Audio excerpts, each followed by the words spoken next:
నమస్కారం ఫ్రెండ్స్, నా ఇన్స్టాగ్రామ్ పేజ్కు మరియు యూట్యూబ్ ఛానల్కు సుస్వాగతం. అఖండ 2 స్టోరీ వచ్చేసి టిబెట్ సరిహద్దుల్లో మొదలయ్యే కథ ఇది. శత్రు దేశమైన చైనాకు చెందిన ఆర్మీ అధికారులు మన భారతీయుల నమ్మకాన్ని దెబ్బకొట్టాలని కుంభమేళాని లక్ష్యంగా చేసుకుని బయోవారికి దిగుతారు. వాళ్ళు తలపెట్టిన కుట్రతో కుంభమేళాలో పవిత్ర స్నానం చేసిన చాలామంది కొన్ని నిమిషాలు వ్యవధిలోనే అపస్మారక స్థితికి చేరుకుంటారు. అందుకు విరుగుడుగా డిఆర్డిఓలో శాస్త్రవేత్తలు యాంటీడాట్ వ్యాక్సిన్ని కనిపెడతారు. అది తెలుసుకున్న శత్రువులు ల్యాబ్ని నాశనం చేసి శాస్త్రవేత్తలందరినీ చంపేస్తారు. ఆ బృందంలో ఉన్న యువ శాస్త్రవేత్త జనని అంటే హర్ష మల్హోత్రా ఒక్కరే వ్యాక్సిన్తో బయటపడుతుంది. అది పసిగట్టిన శత్రువులు ఆమెని వెంట పడతారు.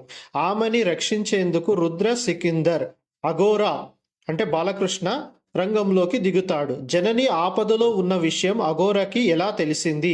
శత్రువుల్ని అఘోరా ఎలా ఎదిరించి భారతదేశం సనాతన ఐందవ ధర్మం గొప్పతనాన్ని ఎలా చాటి చెప్పారు? జననికి అనంతపురం ఎమ్మెల్యే బాలమురళీకృష్ణ అంటే ఇంకో బాలకృష్ణకి ఏంటి సంబంధం అని తెలుసుకోవాలి అనుకున్నదైతే సినిమా చూడాల్సిందే.